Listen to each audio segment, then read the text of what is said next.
Assalamualaikum warahmatullahi wabarakatuh. Salam damai sejahtera untuk kita semua. Om Swastiastu, Namo Buddhaya, salam kebajikan. Jangan pernah melupakan sejarah atau jas merah. Opini Tempo 20 hingga 26 April 1999. Ingat, barisan Habibie so bergerak. Sudah dapat diduga, pasti suatu saat B.J. Habibie akan ikut berseru. Saya juga. Dalam soal pencalonan presiden, kini Habibie menyatakan kesediaannya dengan kata-kata pembukaan, kalau rakyat menghendaki, yang sebenarnya justru ingin berpesan agar dia tidak dilupakan. Ingat Pak Kitorang, bahwa Habibie berkeinginan untuk terus duduk di kursi kepresidenan itu sudah tercium baunya dari sejak hari pertama. Dalam zaman keterbukaan ini, sebetulnya sikap pura-pura ogah gaya Soeharto dulu, dalam kurung, apabila rakyat meminta melalui MPR nanti, sudah tak laku dipakai lagi. Dulu hal itu diterima sebagai tanda kerendahan hati Bapak pemimpin. Sekarang orang tak akan ragu-ragu lagi menilai yang demikian sebagai kemunafikan belaka. Sebaiknya dalam sistem politik demokratis, rakyat yang meminta bukan lagi dihasilkan dengan rekayasa kekuasaan, dalam kurung kebulatan tekad mendukung calon tunggal Soeharto, melainkan adalah sesuatu yang harus diperjuangkan dengan sah melalui pemilihan umum. Pemimpinlah yang harus meminta rakyat agar mau mendukungnya dalam pemilihan presiden nanti. Dalam persaingan terbuka, seharusnya dengan jujur ditunjukkan bahwa calon pemimpinlah yang membutuhkan bantuan rakyat pemilih. Adapun rakyat yang meminta melalui MPR tak lain ialah rakyat yang lebih dulu dipinta melalui pemilu. Tapi pemilihan umum di Indonesia bukan khusus diadakan untuk memilih presiden, baik secara langsung maupun tidak langsung.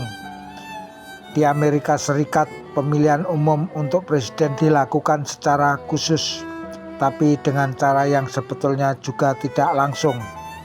Resminya, rakyat memilih anggota Dewan Pemilih dalam kurung Electoral College dari tiap negara bagian dulu, dan pada gilirannya Dewan Pemilih yang terbentuk itu memungut suara untuk menetapkan presiden terpilih. Jadi sebenarnya secara resmi dan teoretis, pemilihan presiden Amerika dilakukan secara bertingkat. Secara praktis, karena kampanye yang dilakukan berpusat pada diri calon-calon presiden, maka tampak seperti diselenggarakan secara langsung. Di Indonesia, pemilihan presiden juga boleh dikatakan bertingkat dengan Majelis Permusyawaratan Rakyat dalam kurung MPR yang akan bertindak sebagai semacam dewan pemilih. Bedanya ialah anggota MPR tidak berfungsi tunggal untuk memilih presiden saja. Pemilihan umum untuk presiden pun tidak dilakukan terpisah, tetapi diadakan untuk memilih anggota Badan Legislatif Dewan Perwakilan Rakyat dalam kurung DPR, yang merupakan sebagian besar dari keanggotaan MPR. Namun harus diakui bahwa peristiwa yang terpenting letaknya tetap ada di ujung proses pemilihan, yang penentuan presiden dalam sidang MPR. Dan untuk mewujudkan gagasan rakyat meminta karena rakyat dipinta, wajarlah kalau dalam kampanye pemilu untuk DPR ini, setiap partai juga membujuk rakyat pemilih untuk mau menyetujui calon presiden masing-masing yang akan diajukan di MPR nanti. Sekarang Presiden Habibie sudah menyatakan harapannya agar rakyat memintanya nanti. Tetapi persoalannya, siapa saja rakyat yang akan diandalkannya untuk mendukung keinginannya itu? Banyak pihak, termasuk majalah ini, yang berpendapat bahwa Habibie tidaklah lebih dari presiden untuk masa transisi saja, dan cukup sekian saja. Di luar dari itu masih ada dua rintangan lain yang harus diatasi Habibie. Pertama, apakah memang partainya Golongan Karya akan menjadikannya sebagai calon utama? Kedua, apakah Partai Golkar sendiri berpeluang memperoleh cukup suara dalam pemilihan akan datang? Sedemikian sehingga masih ada partai lain yang berminat untuk bersekutu dengannya. Sebagai presiden yang tengah berkuasa, tentu Habibie mempunyai posisi yang memberi beberapa kelebihan padanya.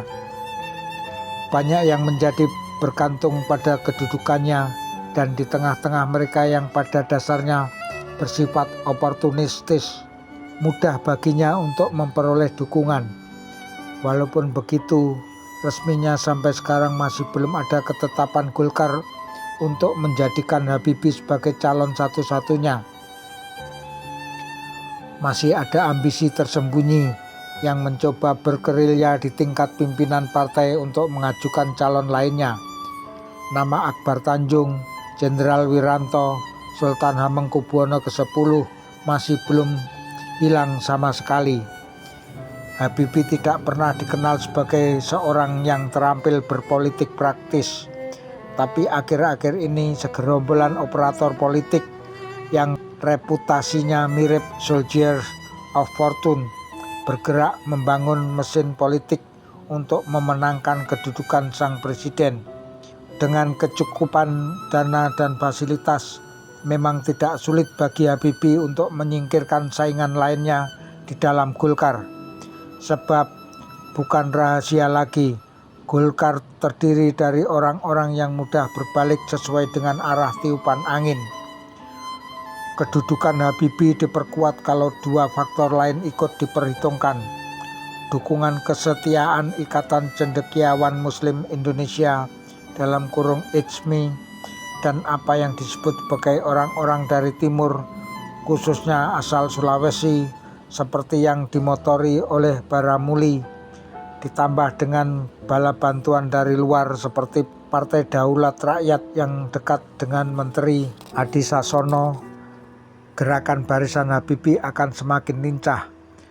Demikian juga dengan sokongan besar kecilnya tergantung kesepakatan tentang imbalan politiknya dari beberapa unsur yang ada dalam Partai Persatuan Pembangunan (P3). Tapi yang lebih menentukan ialah sikap ABRI, khususnya Jenderal Wiranto. Kalau mereka memutuskan berpihak pada Habibie, hampir pasti calon Golkar untuk presiden ialah Habibie seorang.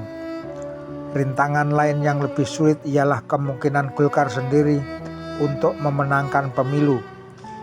Kalau tidak menang atau tidak meraih suara cukup banyak, bagaimana mungkin mendapat suara terbanyak dalam MPR nanti?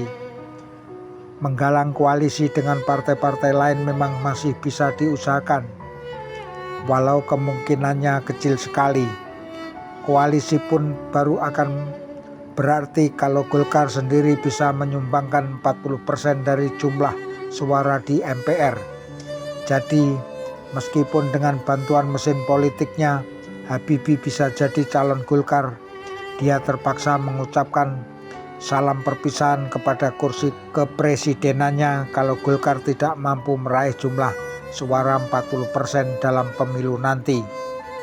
Tempo 26 April 1999, halaman 15 hingga halaman 16.